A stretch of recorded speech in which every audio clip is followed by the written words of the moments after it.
Chairman union council 6 frontier colony مومن آباد town اور ڈپٹی پارلیمانی لیڈر بلدیہ عظمیٰ کراچی صلاح الدین یوسف زئی کی گزشتہ روز والدہ کا انتقال ہوا تھا، جن کی نماز جنازہ ادا کر دی گئی۔ نماز جنازہ مقامی حقابی مسجد فرنٹیئر کالونی میں ادا کی گئی۔ تدفین مقامی قبرستان میں کی گئی۔ ٹاؤن چیئرمین مومن آباد ٹاؤن ملک عارف ایوان، متحدہ قومی موومنٹ پاکستان کے رکن قومی assembly Hafeez uddin, town chairman Shah Faisal Gohar Khattak, U C chairman اور پارلیمانی لیڈر بلدیہ عظمیٰ Karachi Asad Aman Ullah, P T I کے پاکستان تحریک انصاف کے رکن اسمبلی عطاء اللہ خان،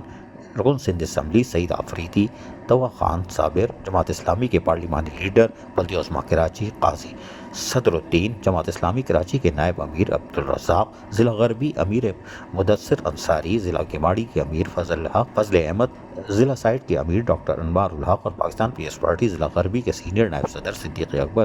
پاکستان تحریک انصاف کے ذمہ داران کارکنان اور پاکستان پیپلز پارٹی کے ذمہ داران کارکنان، پاکستان کے ذمہ داران کارکنان نے یقینی طور پر ان سے مل کر تعزیت کا اظہار بھی کیا اور سماجی اور سیاسی رہنماؤں کوآرڈینیٹر مراج شاہ، فوکل پرسن خضر حیات، بلدیہ عظمیٰ کراچی سٹی کونسل کے اراکین اور ٹاؤن کونسل کے اراکین، بلدیہ عظمیٰ کراچی اور ٹاؤن انتظامیہ کے افسران و عملے نے بھی نماز جنازہ میں جہاں شرکت کی تھی، اپنے گہرے دکھ اور رنج و غم کا اظہار بھی کیا تھا اور دعائے فاتحہ بھی کی تھی۔ صلاح الدین یوسف زئی کی والدہ کی محترمہ کے درجات بلند فرمائے، اس لیے لواحقین کے ساتھ ہمدردی کا بھی اظہار کیا گیا۔ عزیز عارف، KBS بلدیاتی نیوز کراچی۔ ایسی ہی خوبصورت ویڈیوز فیوچر میں حاصل کرنے کے لیے ریڈ بٹن پر کلک کر کے اور بیل آئیکن کو پریس کر کے ہم سب کے سبسکرائبر بننا مت بھولیے۔